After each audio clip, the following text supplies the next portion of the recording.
Good evening, everyone, and welcome to another edition of The Update. I'm your fearless captain, Tim Kearny. And I'm Brooke Wolford. Tim, why are you the captain of the show? It's simple, Brooke. I look the best in a tight, pleated white sailor's uniform. That can't be true. Also, aren't you afraid to even put your feet in the ocean? That was told to you in confidence.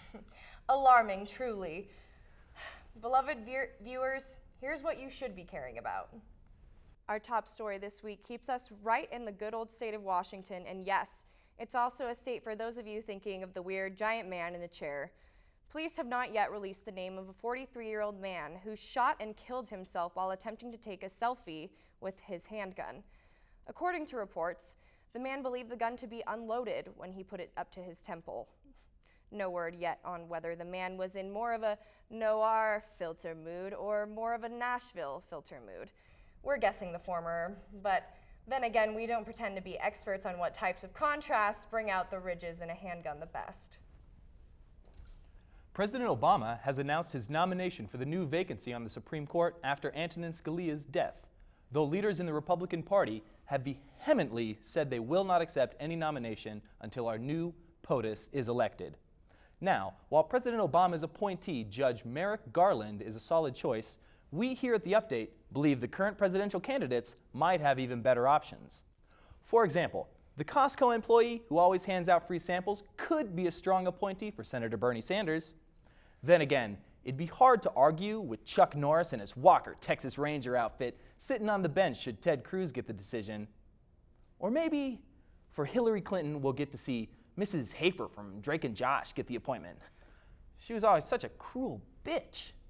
Or lastly, my personal favorite, a Swiffer wet jet with 2-in-1 traction control for Donald Trump. The other week, a mother in Vietnam learned that her twin children actually have different fathers. The situation is pretty rare, but in a way, it's not all bad. For example, if one night one dad won't change the baby's diapers, the mom can just hit up the side dad. If she thinks doing this after 6 or so kids, it's no longer child support, it's a salary. Sticking with pregnancy news, a 24-year-old woman from Scotland discovered last month that her boyfriend had married another woman in the time that she herself was in labor with their child. See, this reminds me exactly of the episode of Days of Our Lives where Rico left Maria's bedside just to go elope with Rachel the caretaker, but then Maria found out and tried to chase Rico down, but Rico had gotten a sex change, so she didn't recognize him, but then Rachel got killed in a car accident, so Maria and Rico eventually ran into each other at their mutual friend's cousin's wedding. So much drama. A new bill in Alabama is requiring teachers to take an hour-long training course on how not to have sex with students. How many students are related to their teachers in Alabama? Okay, that was a low blow, but seriously, how does this happen often enough for this to be an issue? Is Alabama just one big porno? In the 1 month since the bill has passed, 4 teachers have been charged with being involved sexually with a student. Now, I get that sex ed is an important course, but that's taking a bit far, don't you think? Students down there were already disappointing teachers with their grades. Now they're getting Fs in more than one subject matter. All right, that's enough. Anyways, I think how not to have sex with students is a great idea, so long as the instructors of the course have to take a different course on how not to sleep with the trainees. Actually, I think if you just close all classes down, you won't have this problem. Alabama already ranks 45th out of 50 when it comes to intelligence. It really wouldn't hurt much except the thriving student-teacher sex scene. Early this week, on Interstate 95 in Florida, there was a crash involving 2 semi-trucks. No one was injured in the crash, thankfully. But the trucks were carrying Busch beer and Frito-Lay's chips, which upon impact were strewn all across the freeway, causing local college students to be drawn towards the crash site like moths to a flame. Or, I guess, like college students drawn to somewhere with free snacks and beers. Still a better metaphor. Anyway, Sergeant Kim Montez, a Florida Highway Patrol spokesperson, said it looked like a Super Bowl commercial.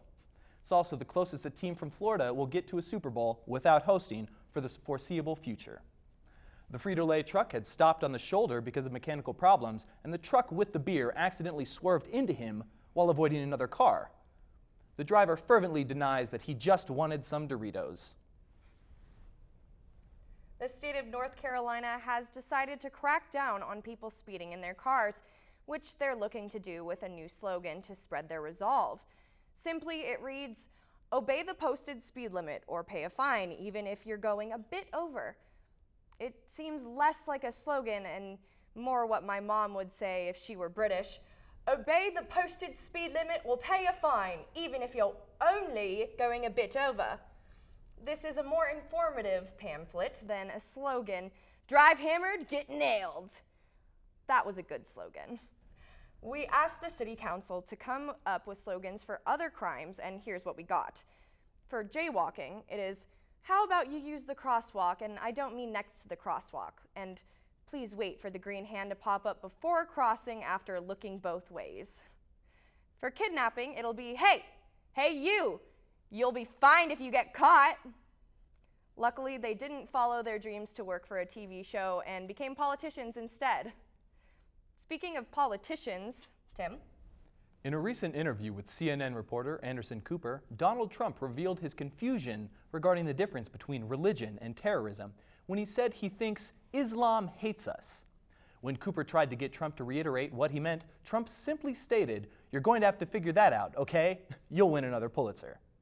Here with us today to try to help us understand what he meant is Trump supporter Karen Smith. Welcome to the update, Karen. Well, aren't you just a pretty little thing? Thanks for having me, Tim. Hello, everybody. Our pleasure, I hope. Oh, please, Tim. I'm not one of those crazy, gun-toting, racist-slurring, riot-starting Trumpies. I love those guys with the towels wrapped around their heads. I do that too every morning. Oh, God. I'm here to talk about Trump's CNN interview, as I understand. Now, he's got a point, Tim. The North Koreans do hate us, even though we have welcomed them into our country. Wait just a minute. Trump was talking about Islam, not North Korea. Oh, yeah, whatever he said. We have welcomed Islam into our country. Do you call stereotyping every person of Middle Eastern descent going through security at the airport welcoming? I mean, a whole nation and faith should not be demonized for what a small percentage of them have done. I mean, you wouldn't want to be judged for the actions of the KKK now, would you? Well, I mean, I guess not. And you do know that Islam is a faith, not a country, right? I mean, that's not something you should really be speculating about, Tim. Who knows what they're up to over there? I'm not. That's a fact. I mean, I could show you on a map if you'd like. Oh, no, I wasn't very good at geology in school anyways. Okay, well, I don't think we're getting anywhere with this, so thanks for coming in, Karen. Oh, but I have more stuff I could say. I think we're done. Okay, see ya. That was special. Now back to earth-shattering news. Recently, a New York driver decided he was too impatient to wait for his license plates to come in the mail and decided to make a homemade one. I can just picture some idiot using his kids' crafting supplies to make this. Wait, it didn't work? Of course not, Tim. Then why did I spend 8 hours yesterday painting myself a fake ID? Anyways, let's hand this off to Jordan. Thanks, Brooke. Harrison Ford is returning as Indiana Jones at the age of 73. The title of this next film has yet to be picked, so let's come up with some ideas for the title of the new movie and hope George Lucas picks some of them up. Raiders of the Lost Medicine Cabinet. Indiana Jones and the Early Bird Special. Indiana Jones and the Routine Colonoscopy. Indiana Jones and the Titanium Hip. Indiana Jones and the Kingdom of the Crystal Bowl filled with 20-year-old butterscotch candy. Indiana Jones and the Viagra Prescription. Indiana Jones and the prostate exam. I think we have some solid ideas going here. This is for you, George. David Letterman, one of the greatest television acts of all time, has changed quite a bit. In the 2 years since David Letterman's retirement, he looks likely he's aged about 20 years. You might confuse him with your old philosophy professor or that creepy old guy that lives in your neighborhood and was featured on an episode of Hoarders. But who cares what you look like when you can live the last 5 or so years of your life on a fat stack of cash? A local man has transfixed the Seattle community as we all watch yet another hippie live in the top of a tree. The only problem is that this tree is in downtown Seattle, and he has been seen throwing apples at anyone who tries to get him down. He finally came down from the tree when he learned that nobody was trying to tear the tree down. We've all made that mistake. I remember throwing rocks at children who were picking what I thought were resting chicken eggs laid in the grass. Turned out to be just another Easter egg hunt.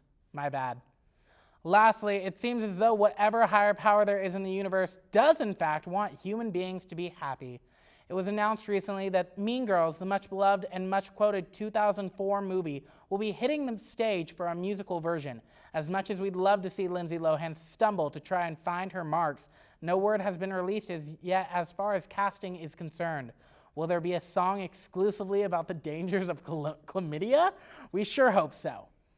It's now my pleasure to send it over to the dark, creepy side of the studio for sports with B-Grads. Well, ladies and gents, March Madness has once again forced us to question all we know about logic and reason in this world with a plethora of upsets and buzzer beaters. Michigan State was the first Goliath to fall, losing by 9 to Middle Tennessee State, which, up to this point, the rest of the nation believed was the made-up school from the American Pie movies. Then, 3-seed West Virginia and 4-seed Kentucky both lost in the very first round, and by the round of 32, each major American city was trashed with remnants of burned NCAA brackets. Switching gears to football, Dallas Cowboys owner, president, GM, and basically mascot Jerry Jones publicly stated last week that he believes it is, quote, absurd to suggest that there is a connection between head injuries suffered in football and the development of CTE. Now, while Jones is certainly not the only prominent person to argue such a point, he is probably the only one who would have trouble spelling CTE. Finally, we finish this week's sports segment by highlighting the century-long forgotten city of Havana, Cuba, where the MLB took a historic step by engaging in a friendly exhibition game involving the Tampa Bay Rays and Cuba's national team this week. The game marked one of many more barriers to be broken down between the two countries and showed just how well two different groups of people can be brought together by the love of a game, as well as the love of yelling obscenities and tossing peanuts on the ground for other people to pick up for hours on end. But here's to hoping the Yankees get North Korea next year. Back to you guys. Thank you, Brookelyn. That's all we have for tonight. And thank you, Mom, for still watching. Good night and go Cougs.